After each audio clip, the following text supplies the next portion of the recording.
Please rise in body and spirit and join in singing, "Wake Now My Senses."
Well, good morning. Welcome to the Unitarian Universalist Church of Sarasota. My name is Reverend Brock Leach. I'm a longtime member here. I'm also an affiliated community minister. I work for the Unitarian Universalist Association as my day job. And I'm also involved in several nonprofits in town, including the Sarasota African American Cultural Coalition. So I am delighted to be part of today's service. I want to especially welcome our visitors, both those of you who are here in person and those joining on live stream. If you're visiting, we want you to participate in all of our events. We want you to get a chance to know us and to learn a little bit more about Unitarian Universalism. If you're joining virtually, please consider registering in our virtual guest book. You can find a link to that on our homepage, which is uucsarasota.com. It's under the banner marked Welcome Visitors. If you register, we're going to send you our weekly newsletter and Zoom links and welcome you to all of our in-person and virtual events, and there are a lot of them. If you are here in person, there's also a sign-up sheet for you for visitors as well, and we invite you to join us for coffee and conversation after the service. All are welcome here, and we look forward to getting to know you. We have a special announcement this morning. We have opened a brand new art exhibit in the Lexau wing. It's called Art with Pride. It's a celebration of LGBTQ+ artists from Sarasota and the surrounding area. The show celebrates the diversity within the LGBTQ+ community, as well as the diversity of mediums that the artists have chosen for their work. We invite you to the opening reception, which will happen right after the service today.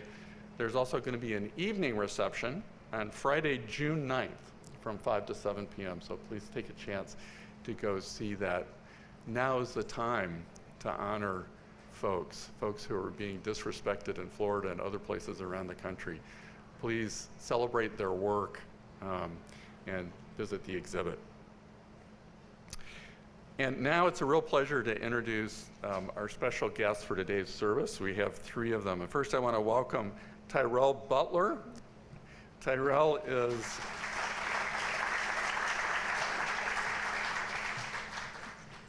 as you will hear, is a talented singer and songwriter. What he's going to sing for us this morning are original creations. He's a multi-instrument musician and a musical stylist. He grew up here in Sarasota, and he learned music by being in the choir at his home church. So Tyrell, we are so glad to welcome you to our church this morning. I also want to welcome Melanie Lavender, who's sitting over there. Melanie's day job is as a program manager for the Sarasota Chamber of Commerce, but most of us involved with the Sarasota African American Cultural Coalition, we call it SAC for short, we recognize Melanie as a gifted spoken word artist, and she's going to share a piece of her work with us this morning. She performed a piece at the City Commission meeting where they were debating whether to allocate the property we now have access to. And I'm pretty sure that her piece cemented the deal. I think it's why we ended up with that property. And I am truly delighted to welcome Vickie Oldham back to our sanctuary. Vickie is a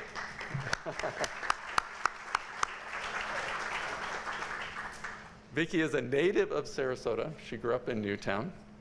She is a storied journalist. She is a higher ed administrator. She is a historian. And she was enticed to come back home. She had a perfectly good career as a marketing executive in HBCUs and different places, and she was enticed to come home to tell the story of proud African American history. That project became Newtown Alive. She and her team knocked that project out of the park, so much so that the city gave her a grant for several years to organize a nonprofit and explore the creation of a permanent African American history and cultural center in Newtown. Vickie is now the president and CEO of SAC, and I'm proud to say that we are recently, like this week, opening the doors on the historic Leonard Reid house, newly relocated to the property upon which we're going to eventually build the African American Cultural Center. But yes,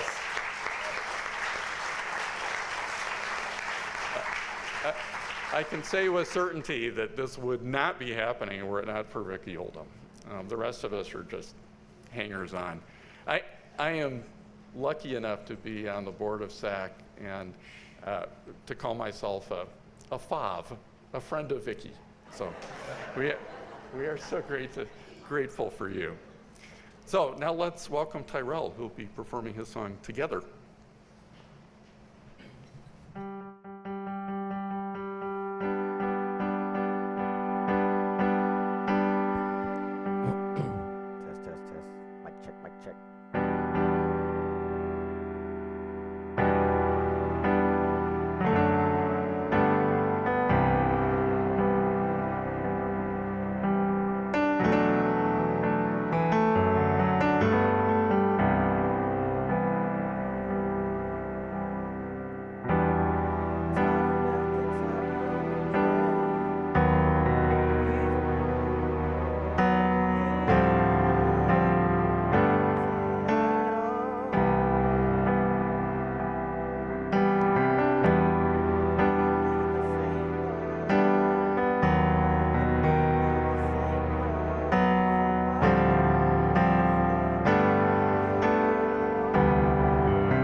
Let's work together.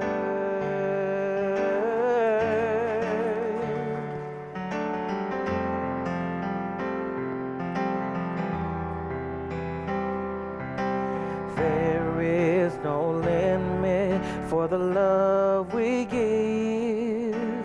Cherish every moment just for what it is. Showing one another what it means to live in love. In love. We're stronger together. It's deeper than you and me. Things will get better if only we could agree. Let's work together.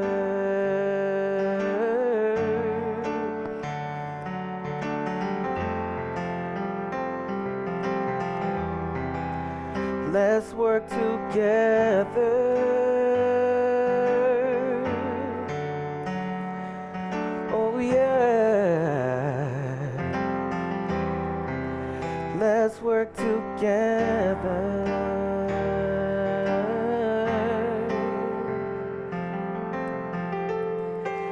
Let's work together.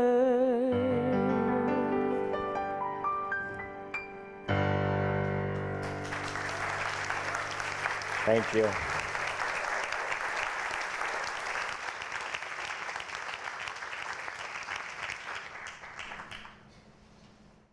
Thank you so much, Tyrell, for that. It was beautiful.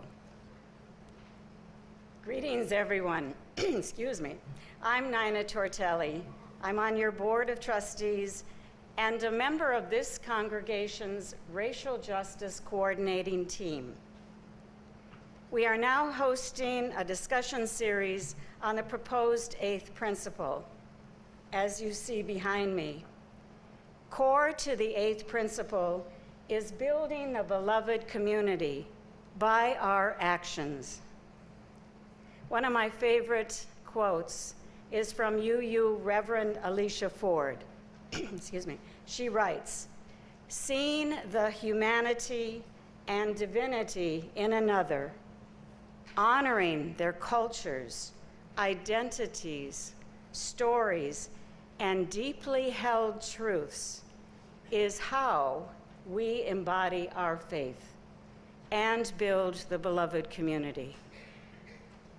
By definition, the beloved community is anti-racist. It's multicultural. It's a place where every person is seen and valued, where every person can feel they belong, are loved, and supported in their individual life's journey. It seeks justice and equity for all within this community and beyond. Our action is the method, as stated in the eighth principle. The Racial Justice Coordinating Team over the past years has implemented a number of initiatives that we, as a congregation, have taken some action on.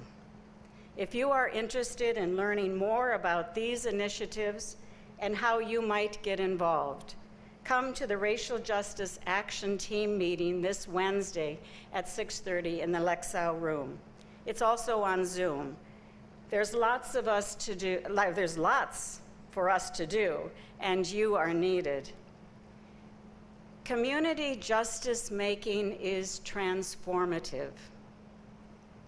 It enriches each of us, personally, this congregation, and beyond.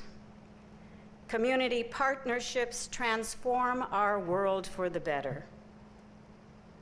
Partnerships like our long-standing relationship with Newtown Alive and the Sarasota African American Cultural Coalition, where we are working together to build the beloved community for equity and justice for all.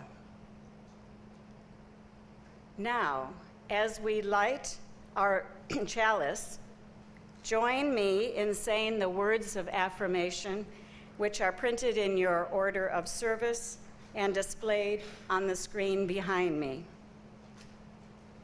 As we light this chalice, system of Unitarian Universalism, we affirm our second principle: justice, equity, and compassion in human relations.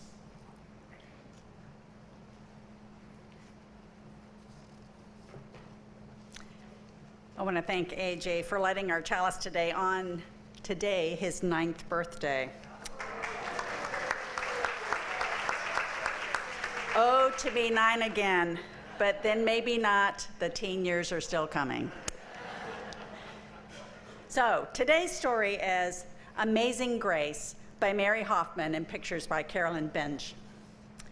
Grace is a girl who loves stories. She didn't mind if they were read to her or told to her or made up even in her own head. She didn't care if they were in books or in movies or out of Nana's long memory.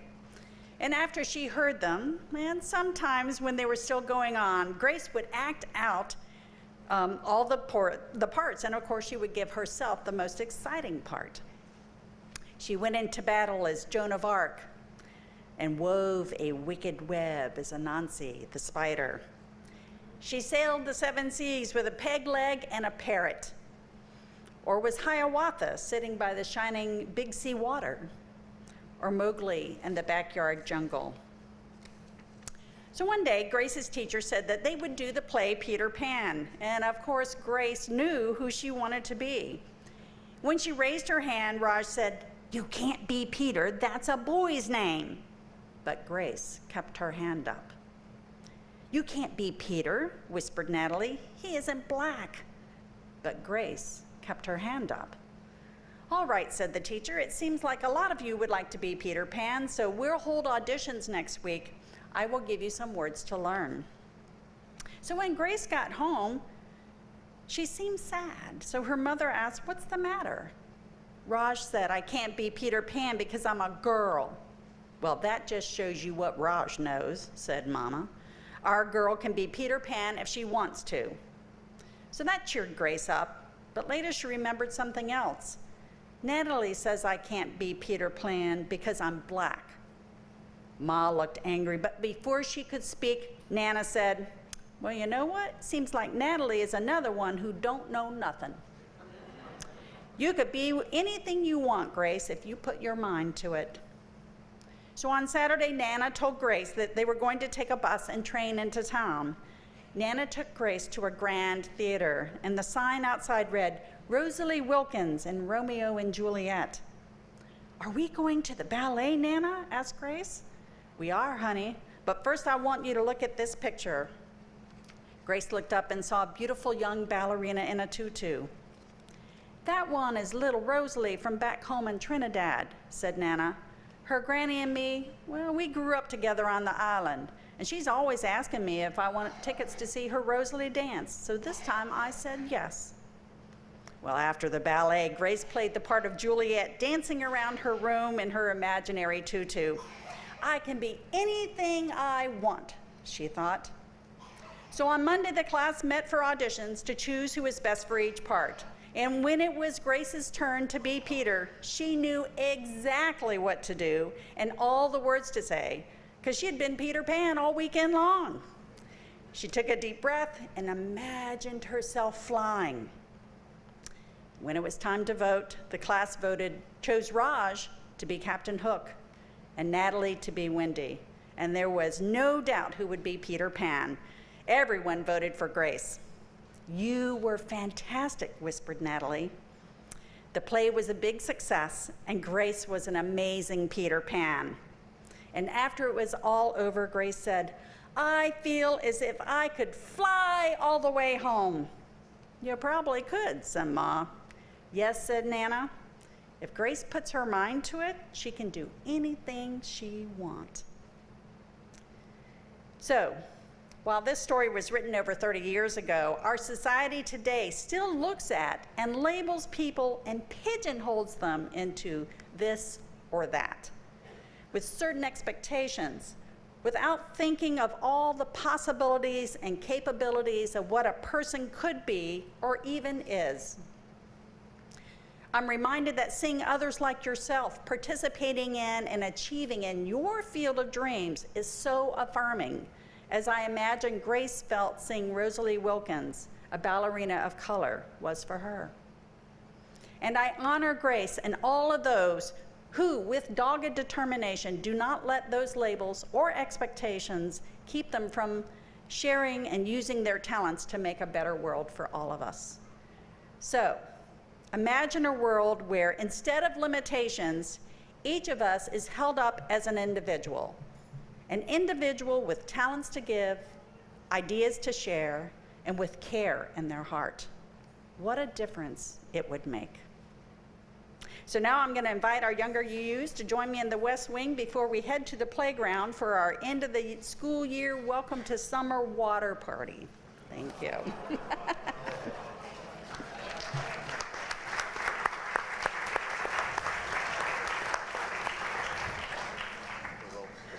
Okay.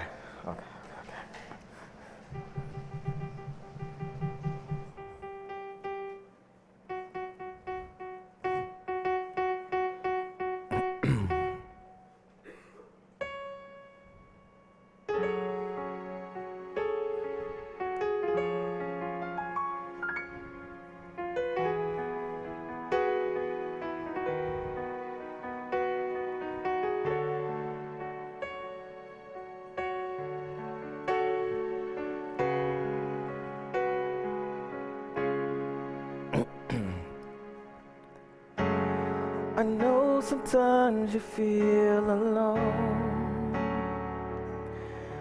but I'm here to walk with you. I'm here to talk with you so you don't have to live it on your own. What I'm wanting you to see is all you really need from me is one love. One love, one love, one love, one love. All you really need from me is one love, one love, one love, one love, one love. All you really need. I know that you don't know what else to do.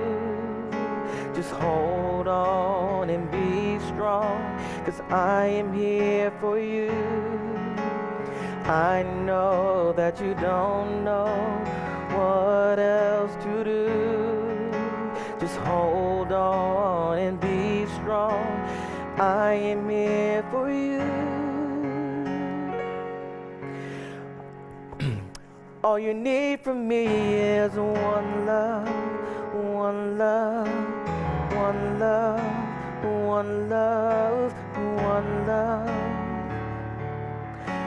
All you really need from me is one love, one love, one love, one love, one love.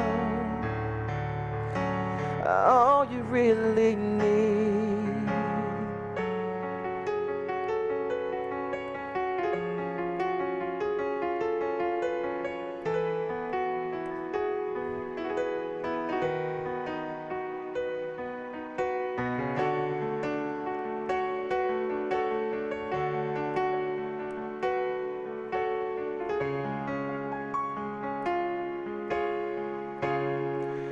All you need from me is one love, one love, one love, one love, one love.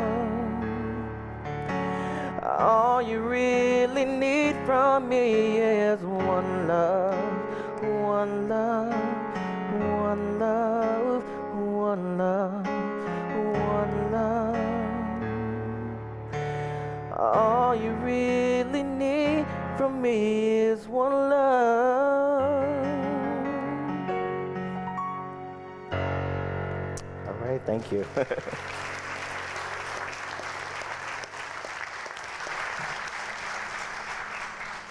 Thank you, Tyrell. As we imagine this morning what it will take to bring about the beloved community, I want to offer these words from Thomas Merton, Catholic theologian. He said, "We are living in the greatest revolution in history, a huge, spontaneous upheaval of the entire human race.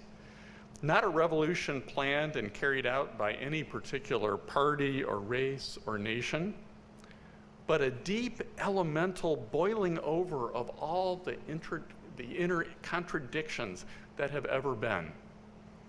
A revelation of the chaotic forces inside everybody.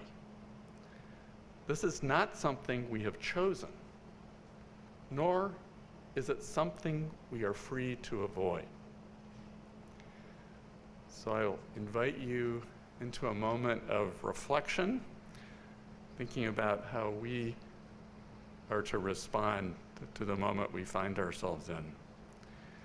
Please relax, breathe in, breathe out, and join me in a moment of silence.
I was getting caught up in that song. Oh man, the Spirit is so beautiful in here. Thank you so much for setting this wonderful Spirit, in place. I was sitting there with my eyes closed, listening to you sing and thinking about what Dr. John Chenault and his wife must have felt being in this church. And I want to open up by saying thank you for making them feel loved and making them feel so safe, and allowing them to experience peace. As you know, the Chenaults, Dr. Chenault was the first African American at Sarasota Memorial Hospital to have practicing privileges, also at Manatee Memorial Hospital. And unfortunately, when he and his wife moved into Whitfield Estates, they desegregated Whitfield Estates. They were murdered by white supremacists. But I'm so thankful, though, that you made them feel loved. And I want to shout out also to Hope Black. She is a researcher extraordinaire.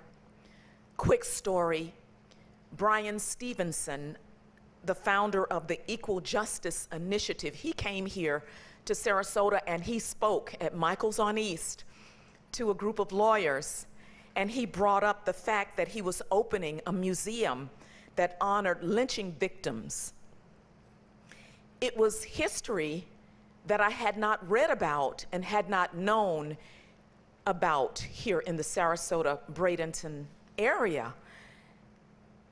I was wrapping up the research project for Newtown's history, and there was no lynching history in it. And so I was aghast, and I'm like, I've got to find it if it was here. And I called on that Hope Black. Do you know her? Oh boy, she was a non-traditional student at the University of South Florida. And she went to work in those databases. And surely enough, she found a research report that outlined this lynching history that I had known nothing about. And so I'm so grateful to her, and again grateful to you, because you as a church have taken a bold step, a bold move to offer to host the marker that honors our lynching victims. It's kind of disruptive thinking, if you ask me. But you know what? Disruptive thinking, it changes communities and it changes the world. So thank you so much for that. Yeah, give yourselves a hand clap. You deserve one. I want to explain these photographs that you saw dissolved from one to the other. I get such pride and I smile when I see these pictures, because it is the fulfillment of a vision that I had to make arts accessible to all here in our arts capital of Florida.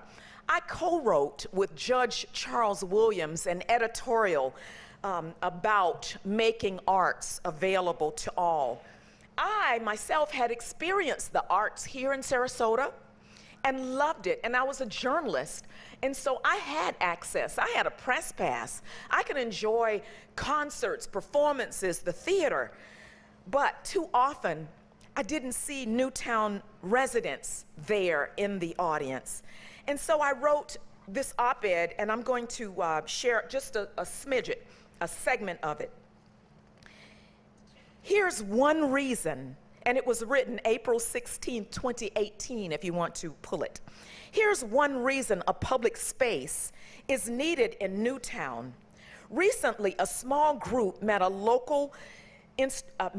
a local institution and viewed the work of an African-American conceptual artist by the name of Hank Willis Thomas. Thomas has exhibited in major U.S. galleries and worldwide. The chance to hear an award-winning international artist describe the creative process could have ignited inspiration in an aspiring young artist on the north side of Sarasota. It was a feast for me, but only for a few eyes and a few of us. Priceless access and interactions like this are hard to come by if you live in Newtown. And so that is why an African American Arts, Culture, and History Center will open as Brock described. And kudos to the city of Sarasota, because they awarded us a $200,000 seed grant and the historic Leonard Reid house. Yes. And so, Leonard Reid, who is this man? And we're going to talk about his legacy today. Well, I can tell you that he was a man with grit, and he was bold just like you. He persisted, and he understood how to pivot. And he embodied our tagline: courage, dignity, and determination. I want you to listen now as his daughter explains how her dad came to Sarasota. This is Ethel Reid Hayes. My father came the last year of December 1900. Leonard S. Reid. He was with a group of Italian fishermen, and they were on a ship out of Savannah, Georgia, going to Cuba to carry fish. And my dad said they stopped here to get more fish or to refuel. The little village of Sarasota was just a fishing village then. And when the fishermen he left the boat and came up in the area, and the townspeople were having a party. And of course he enjoyed their party, and when he went, I think he stayed 2 days, and we went back to the pier. The boat had gone to Cuba and left him here. And he was a stranger, he didn't know anyone. So the men around who were more or less fishermen introduced him to Colonel, and Colonel accepted him as his houseman. Rough recording that was at the Sarasota County History Center that I found. I'm going to recount the story for those of you who couldn't really understand what she said. But stories like this that I learned, they really changed my life. And I believe that stories like this can change others' lives here in Sarasota. So what Ethel Reid Hayes said was this: at age 19, her dad got on a boat with some Italian fishermen, and they were headed to Cuba. And they were going to get into the fishing industry, and they were bringing more fish from Cuba. And so they stopped by Sarasota to refuel. Now, mariners who we share this story with, they say, that story doesn't make sense. They are baffled. Why would they come from Savannah, that's where he was, from Savannah to Sarasota to refuel? I don't know. That is what Ethel said her dad told her. So I'm sticking with what Ethel said. He was an entrepreneur, or entrepreneurial, at 19. Now, just think, what were you doing at 19? I was thinking about myself and what I was doing at 19.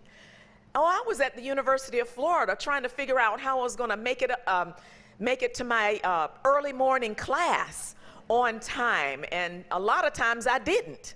And that is why I didn't get a very good grade in that first class. But at 19, this young man was bold and fearless, and on his way to get into a business with some fishermen. His daughter said Italian fishermen. So, refueling in Sarasota. Well, he moved into what's called, what you know as the Rosemary District, but we in the African American community know it as Overtown. He went into Overtown to meet African Americans who were living there while the boat was refueling, right? There was a party going on. The party was jumping. Leonard stayed for 2 whole days. Can you imagine that?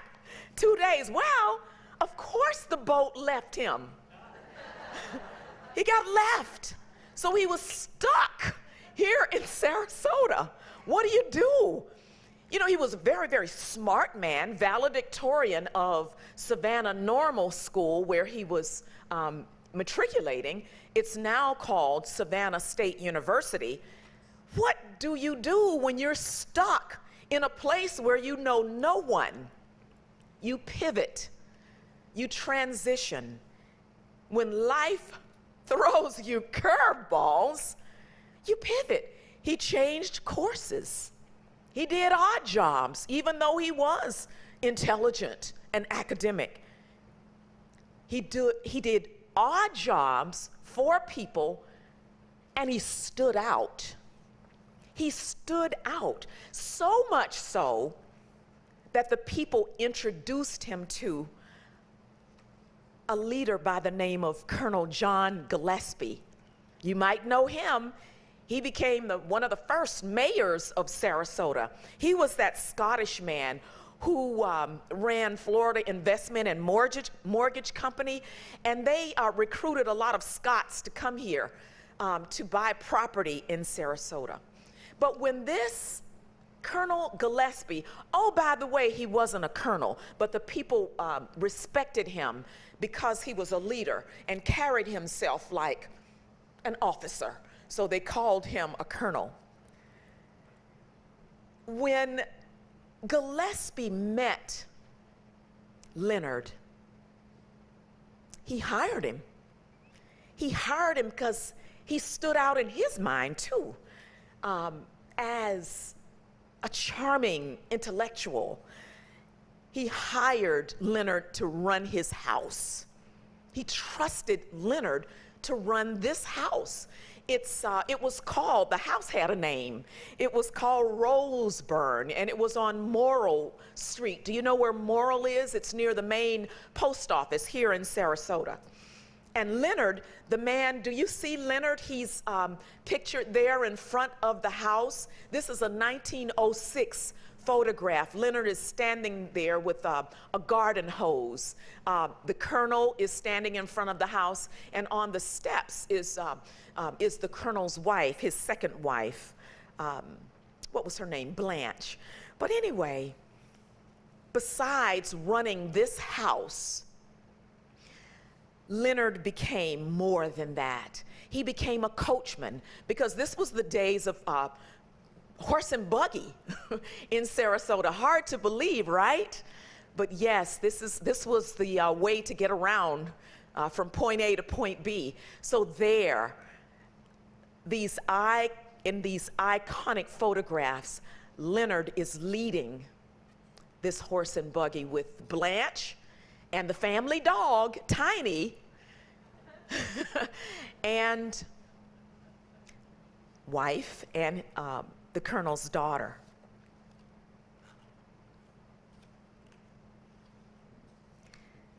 Reid's brand, that's one thing that he taught us, that he taught me, how to establish your brand and be consistent with it. I want you to listen to the way an author describes Mr. Reid. She wrote a book called Once Upon a Morning.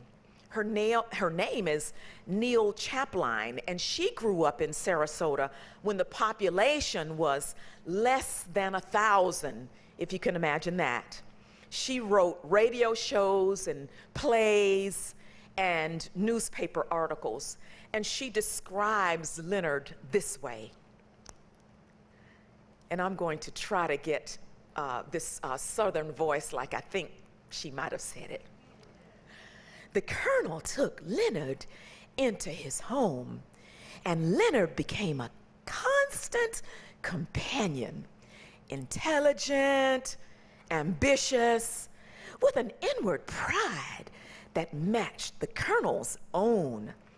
Leonard learned the art of being a gentleman's gentleman, just like the colonel.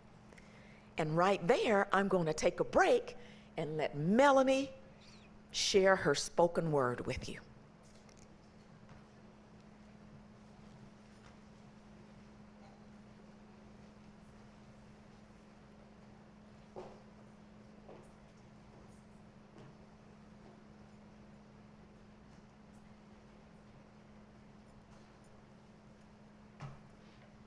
Good morning, everyone.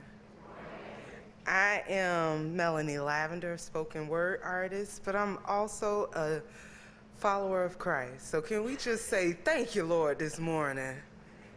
Thank you, Lord. It is a blessing to be here and to share an original piece that I entitled Grandma's Prayers. My great-grandmother covered me until she was 103.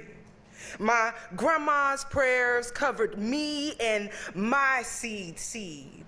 So now I'm learning those same prayers they prayed. Cover those who come from my womb is what they would say.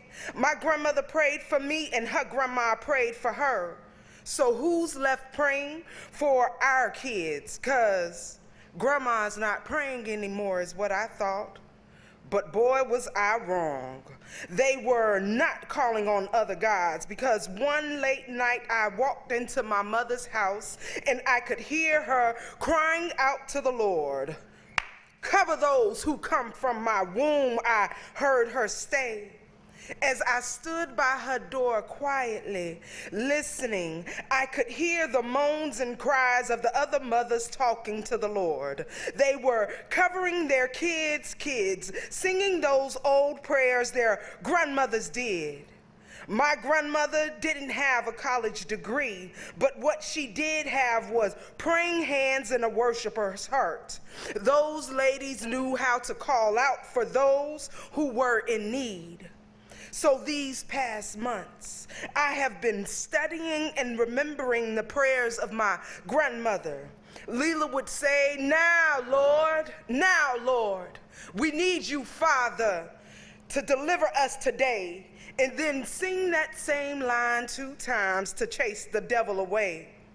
Edna Mae would pray in her closet, speaking in unknown tongues to chase the enemy out of her home. But all their prayers had the same line. Bless those who come from my womb, protect those of my seed, deliver those of my womb. My grandmother prayed for me. So now, as a mother, I am using the skills they taught for me, sharpening the blades they left for me in my memory, and understanding the power of speaking into my seeds.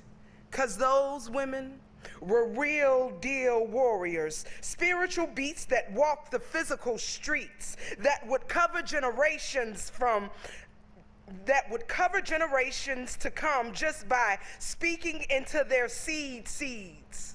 Cover those from my womb is what they said. I am learning to be a prayer warrior, just like my grandmothers were. I'm learning my grandma's prayers. Thank you.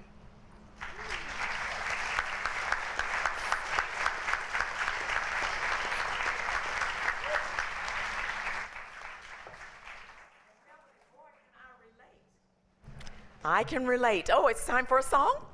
All right, let's go.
Voices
Thank you so much for that.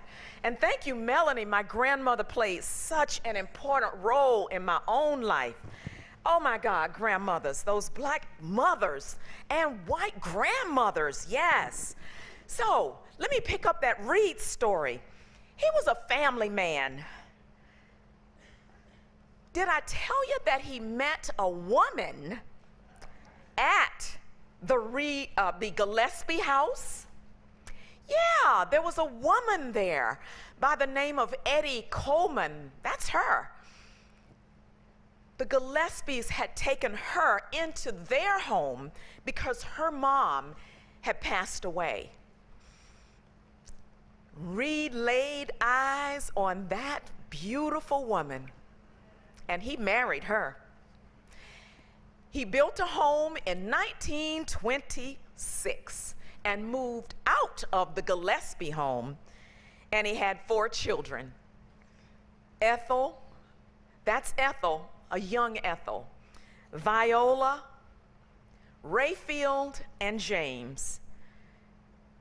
And the Reids educated their children. Little did I know that I was going to have a connection to the Reid family, but I'll share that a couple of sentences down. Reid became a leader after having made that mistake of partying for 2 days. Imagine that. Something good can come out of a mistake that we can make. Yeah, I've made some mistakes in my life. But he saved $300, and he asked Gillespie, what should I do with this money? And Gillespie told him to buy some land. That's what you do with it. And he did. Leonard Reid bought some land, and he built this church. And he became the first pastor of this church. It's Payne Chapel AME Church, and it still exists today. And another thing that's really huge that Leonard did was he was one of those black leaders with Lewis Colson who recruited Emma E. Booker from St. Petersburg, Pinellas County, to come here to Sarasota and teach Negro children. That was the term at the time.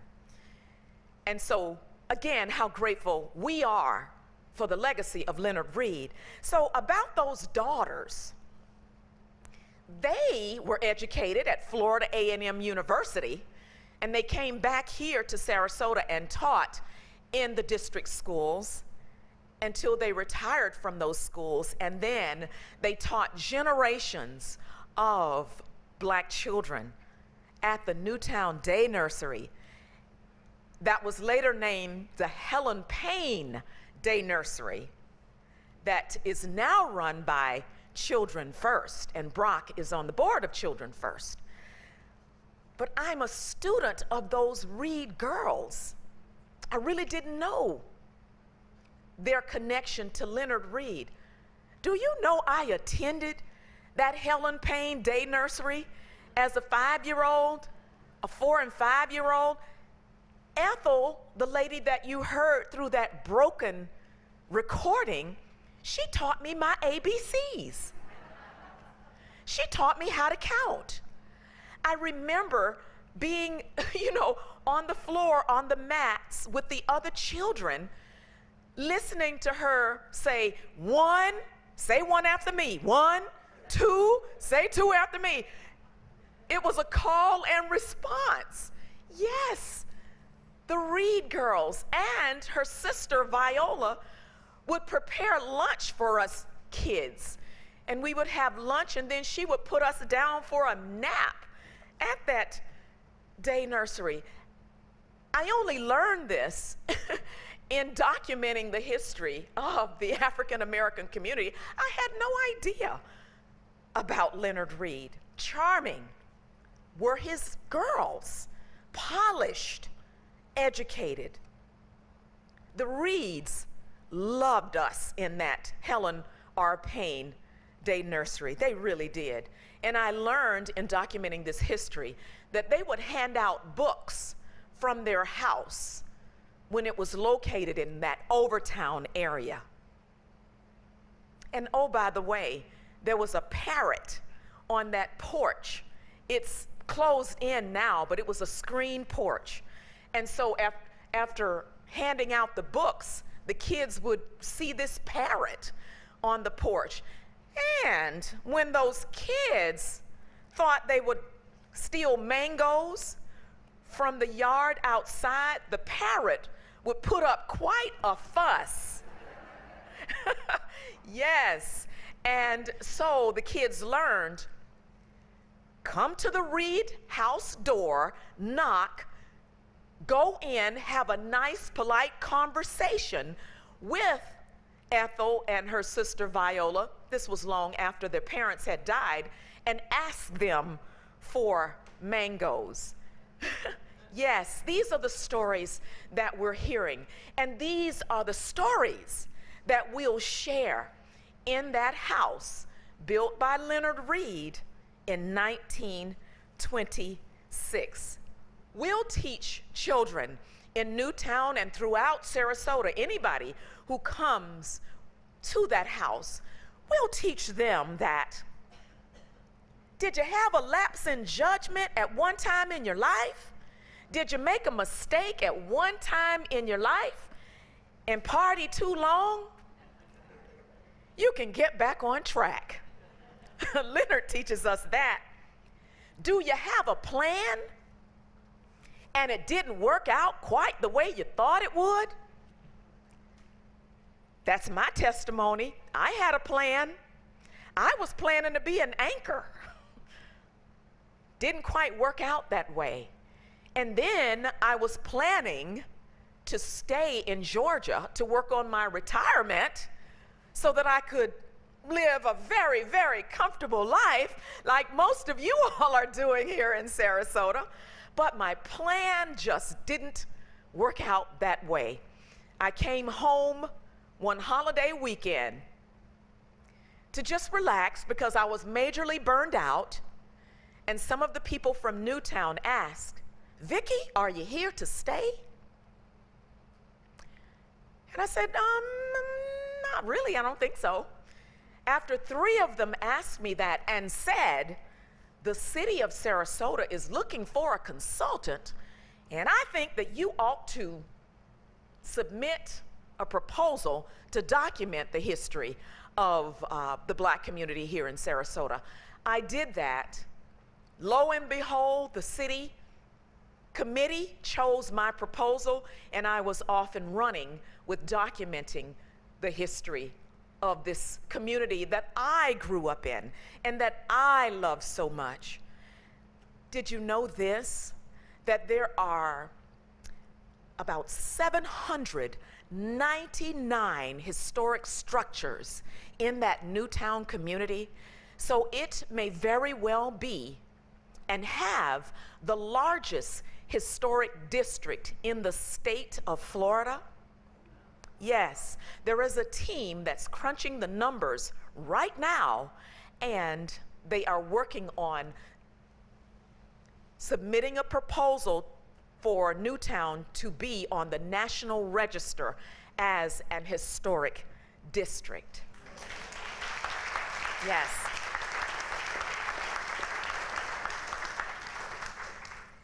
So there are some hallmarks of that Reid brand and some principles and some lessons that we are going to teach in that historic house.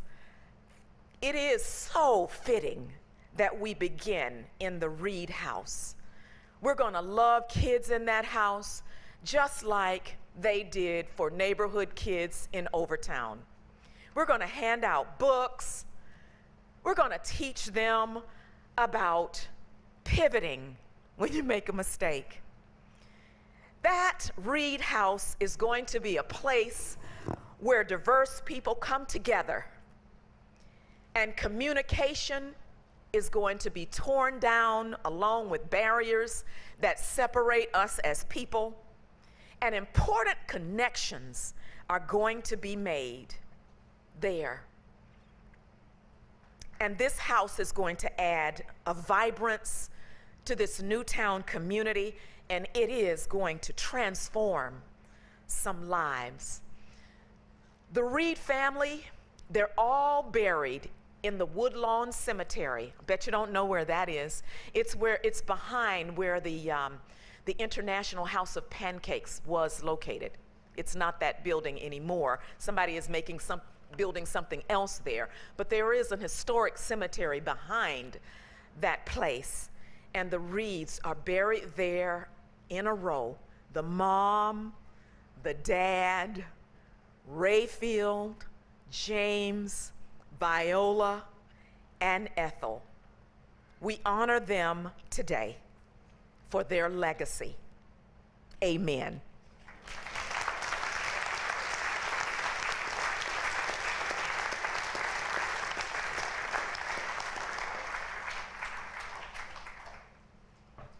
Thank you, Vickie, for that and for all you're doing to honor Leonard Reid's legacy right now. So now, as we take up the offering for support of the church, please be as generous as you can. For those online, there's a link to donate at our website right under the description of today's service, and the offering will now be taken and gratefully received.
And now let's please rise in body or spirit, and let's join in singing Fire of Commitment.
closing words are from a 1956 speech celebrating the Supreme Court's decision to desegregate the buses in Montgomery, Alabama.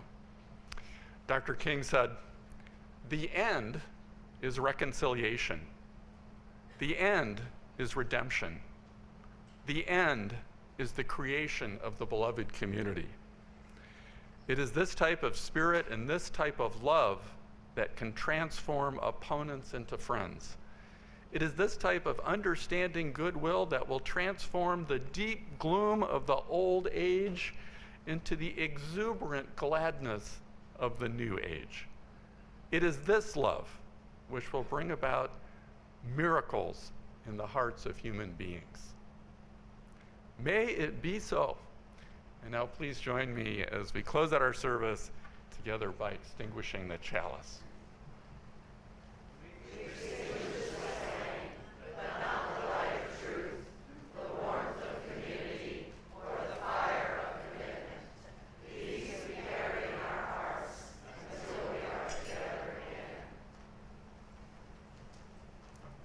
Please go in peace and love.